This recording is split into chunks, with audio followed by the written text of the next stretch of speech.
Hi friends, welcome to Sneha Swad secret. ನಾನು ಇವತ್ತು ನಿಮಗೆ ಮೆಂತ್ಯ ಚಪಾತಿ ಹೇಗೆ ಮಾಡೋದು ಅಂತ ತೋರಿಸ್ಕೊಡ್ತೀನಿ.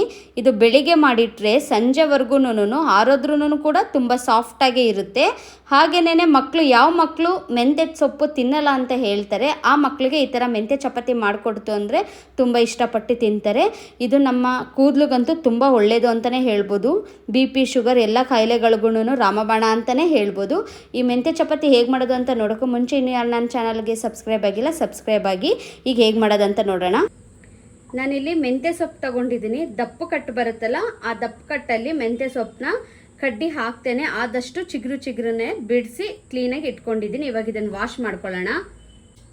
ನಾನಿಲ್ಲಿ ಒಂದು ಬೌಲ್ ತಗೊಂಡಿದ್ದೀನಿ. ಬೌಲ್ಗೆ ನೋಡಿ ನೀರು ಹಾಕ್ಕೊಂಡು ಒಂದು ಸ್ವಲ್ಪ ಉಪ್ಪು ಹಾಕೋಬೇಕು. ಹಾಗೆಯೇ ಇದಕ್ಕೆ ಒಂದು ಸ್ವಲ್ಪ ಅರಿಶಿನ ಹಾಕೋತಾ ಇದ್ದೀನಿ. ಎರಡೂ ಹಾಕೋದ್ರಿಂದ ಸೊಪ್ಪಿಗೆ ಎಲ್ಲ ಕೆಮಿಕಲ್ ಔಷಧಿ ಎಲ್ಲ ಹೊಡೆದಿರ್ತಾರೆ ಅಲ್ವಾ, ಮತ್ತು ಸ್ವಲ್ಪ ಹುಳ ಎಲ್ಲ ಇರುತ್ತಲ್ವ, ಅದು ಏನೂ ಸೊಪ್ಪಲ್ಲಿ ಇರಲ್ಲ, ಕ್ಲೀನ್ ಆಗಿಬಿಡುತ್ತೆ. ಹಾಗಾಗಿ ಈ ಅರಿಶಿನ ಮತ್ತು ಉಪ್ಪು ಹಾಕಿ ಈ ಮೆಂತ್ಯ ಸೊಪ್ಪನ್ನ ಒಂದು 5 to 10 minutes ಹಾಗೇ ನೆನೆಯಾಗಿ ಬಿಟ್ಬಿಡಬೇಕು. ಫಸ್ಟು ನೀವು ಈ ಥರ ಕ್ಲೀನ್ ಮಾಡ್ಕೊಳ್ಳೋದ್ರಿಂದ ಸೊಪ್ಪಲ್ಲಿ ಯಾವುದೇ ರೀತಿ ಹುಳಗಳಿರೋದಿಲ್ಲ. ಹಾಗೆಯೇ ಔಷಧಿ ಹಾಕಿದರೆ ಅದು ಯಾವುದು ನಮ್ಮ ಬಾಡಿಗೆ ಹೋಗಲ್ಲ, ಕ್ಲೀನಾಗಿ ಫ್ರೆಶ್ ಆಗಿ ಚೆನ್ನಾಗಿರುತ್ತೆ. ನೋಡಿ 5 ನಿಮಿಷ ಆಗಿದೆ. ಇವಾಗ ಇದನ್ನೆಲ್ಲ ಒಂದು ಸ್ವಲ್ಪ ಈ ಥರ ಜಾಲಿಸಿ ಒಂದು ಪ್ಲೇಟ್ಗೆ ಹಾಕೋಬಿಡ್ತೀನಿ. ನೀವು ಸೊಪ್ಪಲ್ಲಿ ಹುಳ ಮತ್ತು ಮಣ್ಣು ಏನೇ ಇದ್ರೂ ಇಲ್ಲದೇ ಇದ್ರೂ ನೀವು ಈ ಥರನೇ ವಾಶ್ ಮಾಡ್ಕೊಳ್ಳಿ, ಆವಾಗ ಸೊಪ್ಪು ಕ್ಲೀನ್ ಆಗುತ್ತೆ. ಈ ಥರ ಮಾಡೋದ್ರಿಂದ ಸೊಪ್ಪಲ್ಲಿರೋ ಅಂಥ ಮಣ್ಣು ಎಲ್ಲನೂ ಕೆಳಗಡೆ ಬಂದುಬಿಡುತ್ತೆ, ನೀರು ಕೆಳಗಡೆ ಕೂತ್ಕೊಬಿಡುತ್ತೆ. ಮೇಲೇ ಸೊಪ್ಪನ್ನೆಲ್ಲ ಮಾತ್ರ ಈ ಥರ ಮೇಲೆ ತೊಗೋಬೇಕು, ಕೆಳಗಡೆಯಿಂದ ಬೇಡ. ಇವಾಗ ಇದನ್ನು ನಾನು ಏನು ಮಾಡ್ತೀನಿ ಅಂತಂದರೆ ಇನ್ನೊಂದು ಸಲ ಬೇರೆ ನೀರು, ಈ ನೀರು ಅಲ್ಲದೇನೆ ಬೇರೆ ನೀರಲ್ಲಿ ಇನ್ನೂ ಒಂದು ಸಲ ವಾಶ್ ಮಾಡ್ಕೊಂಡು ಬರ್ತೀನಿ. ನೋಡಿ, ನಾನು ಇನ್ನೊಂದು ಸಲ ಚೆನ್ನಾಗಿರೋ ನೀರಲ್ಲಿ ಕ್ಲೀನಾಗಿ ತೊಳ್ಕೊಬಂದಿದ್ದೀನಿ. ಇವಾಗ ಚಪಾತಿ ಹಿಟ್ಟು ಕಲ್ಸೋಕ್ಕೂ ಮುಂಚೆ ಸೊಪ್ಪು ಎಷ್ಟಿದೆ ಅಂತ ನಮಗೆ ಮೆಜರ್ಮೆಂಟ್ ಕ್ಲೀನಾಗಿ ಗೊತ್ತಾಗಲ್ಲ. ಹಾಗಾಗಿ ಇದನ್ನು ಈ ಥರನೇ ಮೆಜರ್ಮೆಂಟ್ ತೊಗೋಬಾರ್ದು. ಇದನ್ನು ಸಣ್ಣದಾಗಿ ಎಷ್ಟು ಸಾಧ್ಯ ಆಗುತ್ತೋ ಅಷ್ಟು ಸಣ್ಣದಾಗಿ ಕಟ್ ಮಾಡ್ಕೊಬಿಡೋಣ. ನೋಡಿ, ಇವಾಗ ನಾನು ಸಣ್ಣದಾಗಿ ಕಟ್ ಮಾಡ್ಕೊಂಡು ಬಂದಿದ್ದೀನಿ. ಈ ಬೌಲಲ್ಲಿ 1 ಬೌಲ್ ಸೊಪ್ಪಾಗಿದೆ. ಇವಾಗ ನನಗೆ ಇದನ್ನು ನಾನು ಒಂದು ಮಿಕ್ಸಿಂಗ್ ಬೌಲ್ಗೆ ಹಾಕೋತೀನಿ. ಈ ಸೊಪ್ಪೆಲ್ಲನೂ ನಂಗೆ ಅಳತೆ ಪರ್ಫೆಕ್ಟಾಗಿ ಗೊತ್ತಾಗಬೇಕು ಅಂತ ಅಂದ್ಬಿಟ್ಟು ಇದೇ ಬೌಲಲ್ಲಿ ನಾನು ಹಿಟ್ಟು ಹಾಕೋತೀನಿ. ನೋಡಿ, 1 ಬೌಲ್, 2ನೇ ಬೌಲ್ ಹಾಕ್ತಾಯಿದ್ದೀನಿ. 1 ಬೌಲ್ ಸೊಪ್ಪಿಗೆ 2 ಬೌಲ್ ಹಿಟ್ಟು ಹಾಕ್ಕೊಂಡಿದ್ದೀನಿ ನಾನು. ಇವಾಗ ಇಲ್ಲಿ ನಾನು ಜೀರಿಗೆ ತೊಗೊಂಡಿದ್ದೀನಿ. ಒಂದು ದೊಡ್ಡ ಸ್ಪೂನಲ್ಲಿ ಜೀರಿಗೆ ತೊಗೊಂಡು ಹಾಗೆ ಹಾಕ್ತಾಯಿಲ್ಲ, ಎಷ್ಟು ಸಾಧ್ಯನೋ ಅಷ್ಟು ಒಂದು ಸ್ವಲ್ಪ ನೋಡಿ ಚೆನ್ನಾಗಿ ಜಜ್ಕೊಂಡಿದ್ದೀನಿ, ಒಂದು ಅರ್ಧಂಬರ್ಧ ಪೌಡ್ರ್ ಆಗೋ ಥರ. ಇವಾಗ ಇದನ್ನು ಹಾಕ್ತಾಯಿದ್ದೀನಿ. ರುಚಿಗೆ ತಕ್ಕಷ್ಟು ಉಪ್ಪು, ಹಾಗೆಯೇ ಇದಕ್ಕೆ 1-2 ರಿಂದ 3 ಸ್ಪೂನಷ್ಟು ಆಯಿಲ್ ಹಾಕೋತಾ ಇದ್ದೀನಿ. ಆಯಿಲ್ ಹಾಕಿದ್ಮೇಲೆ ಇದನ್ನು ಸ್ವಲ್ಪ ಕ್ಲೀನಾಗಿ ಡ್ರೈ ಮಿಕ್ಸ್ ಮಾಡೋಣ. ಫಸ್ಟೇ ನೀರು ಹಾಕೋಬೇಡಿ, ಸೊಪ್ಪಲ್ಲಿ ಒಂದು ಸ್ವಲ್ಪ ನೀರು ಇರೋದ್ರಿಂದ ಕ್ಲೀನಾಗಿ ಸೊಪ್ಪು ಮತ್ತು ಹಿಟ್ಟೆಲ್ಲ ಹೊಂದ್ಕೋಬೇಕು. ಆ ಥರ ಕ್ಲೀನಾಗಿ ಮಿಕ್ಸ್ ಮಾಡ್ಕೊಬಿಡೋಣ. ಕ್ಲೀನಾಗಿ ಡ್ರೈ ಮಿಕ್ಸ್ ಮಾಡ್ಕೊಂಡಿದ್ದೀನಿ. ಇದಕ್ಕೆ ಒಂದು ಸ್ವಲ್ಪನೇ ನೀರು ಹಾಕ್ಕೊಂಡು ನೀವು ಚಪಾತಿ ಹಿಟ್ಟು ಹೇಗೆ ಕಲಿಸ್ಕೋತೀರಾ ಹಾಗೇ ಒಂದೇ ಸಲ ನೀರು ಹಾಕ್ಕೋಬೇಡಿ, ಸ್ವಲ್ಪನೇ ನೀರು ಹಾಕ್ಕೊಂಡು ಕ್ಲೀನಾಗಿ ಕಲಿಸ್ಕೊಳ್ಳಿ.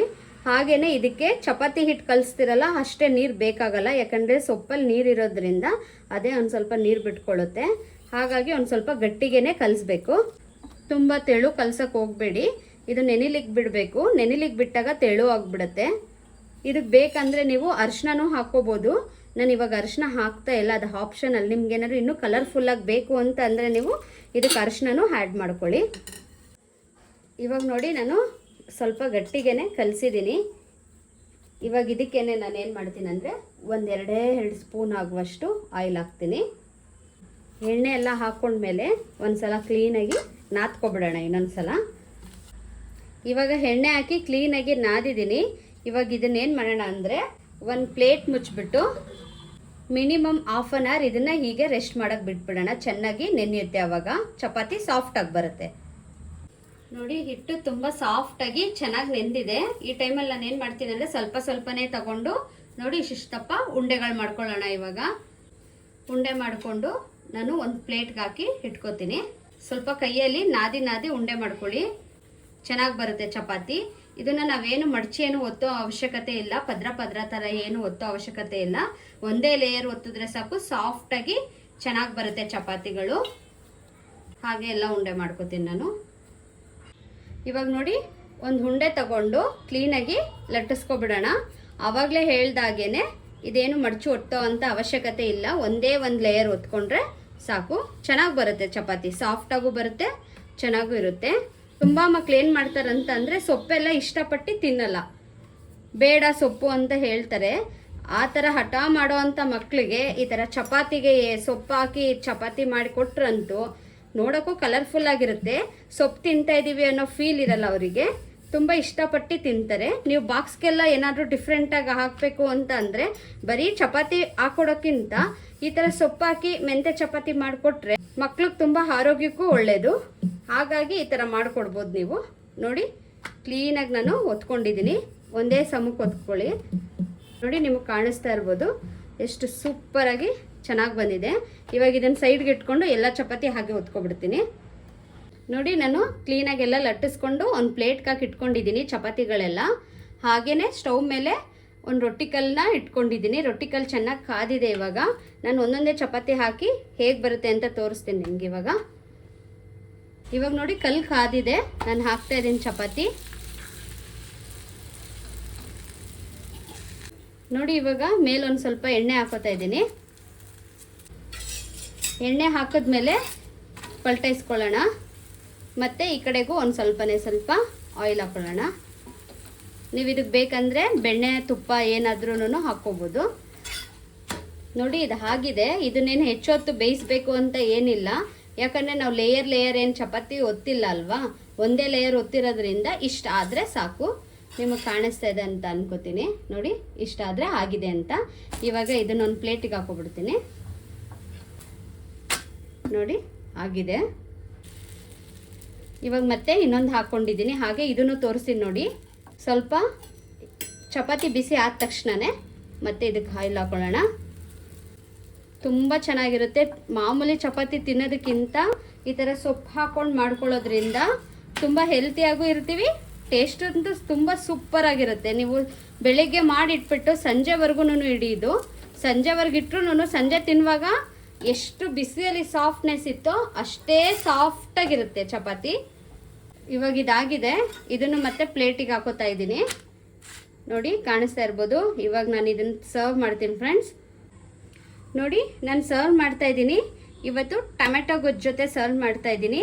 ಈ ಚಪಾತಿಗಂತೂ ಟೊಮೆಟೊ ಗೊಜ್ಜು, ಕ್ಯಾಪ್ಸಿಕಮ್ ಪಲ್ಯ, ಬೀಟ್ರೂಟ್ ಪಲ್ಯ, ನೀವು ಯಾವುದೇ ಪಲ್ಯ ಆದ್ರೂ ತುಂಬ ಟೇಸ್ಟಿಯಾಗಿರುತ್ತೆ. ಅದರಲ್ಲೂ ಬೆಸ್ಟ್ ಕಾಂಬಿನೇಷನ್ ಅಂದರೆ ಈ ಟೊಮೆಟೊ ಗೊಜ್ಜು. ಹಾಗಾಗಿ ನಾನು ಟೊಮೆಟೊ ಗೊಜ್ಜು ಮಾಡ್ಕೊಂಡಿದ್ದೀನಿ. ಈ ಟೊಮೆಟೊ ಗೊಜ್ಜು ರೆಸಿಪಿ ನಿಮಗೆ ಬೇಕಂದರೆ ನಾನು ಯೂಟ್ಯೂಬ್ ಚಾನಲಲ್ಲಿ ನಾನು ಅಪ್ಲೋಡ್ ಮಾಡಿದ್ದೀನಿ, ನೀವು ವಾಚ್ ಮಾಡ್ಬೋದು. ಹಾಗೆಯೇ ಇದು ಕ್ಯಾಪ್ಸಿಕಮ್ ಪಲ್ಯ ಜೊತೆನೂ ಚೆನ್ನಾಗಿರುತ್ತೆ ಅಂತ ಹೇಳಿದೆ, ಕ್ಯಾಪ್ಸಿಕಮ್ ಪಲ್ಯನೂ ನಾನು ಅಪ್ಲೋಡ್ ಮಾಡಿದ್ದೀನಿ, ನೀವು ನನ್ನ ಯೂಟ್ಯೂಬ್ ಚಾನಲಲ್ಲಿ ವಾಚ್ ಮಾಡ್ಬೋದು ಫ್ರೆಂಡ್ಸ್. ತುಂಬ ಸೂಪರಾಗಿದೆ, ನಿಮಗೆ ಕಾಣಿಸ್ತಾ ಇರ್ಬೋದು. ನೋಡಿ ಎಷ್ಟು ಸಾಫ್ಟಾಗಿ ಬಂದಿದೆ ಚಪಾತಿ ಅಂತ ನಿಮಗೆ ಕಾಣಿಸ್ತಾ ಇದೆ ಅಲ್ವಾ. ಇವತ್ತು ನಾನು ಮಾಡಿರುವಂಥ ರೆಸಿಪಿ ನೀವೆಲ್ರಿಗೂ ಇಷ್ಟ ಆದರೆ ನೀವು ಮನೇಲಿ ಒಂದ್ಸಲ ಟ್ರೈ ಮಾಡಿ ಫ್ರೆಂಡ್ಸ್. ನಿಮ್ಗಲ್ದೇನೆ ನಿಮ್ಮ ಮಕ್ಳಿಗಂತೂ ತುಂಬ ಇಷ್ಟ ಆಗುತ್ತೆ. ಹಾಗೆಯೇ ಇನ್ನು ನನ್ನ ಚಾನಲ್ಗೆ ಸಬ್ಸ್ಕ್ರೈಬ್ ಆಗಿಲ್ಲ, ಬೇಗ ಸಬ್ಸ್ಕ್ರೈಬ್ ಆಗಿ. ಆಲ್ರೆಡಿ ಸಬ್ಸ್ಕ್ರೈಬ್ ಆಗಿರೋರು ಬೆಲ್ಲೈಕನ್ ಕ್ಲಿಕ್ ಮಾಡೋದನ್ನು ಮರಿಬೇಡಿ. By friends.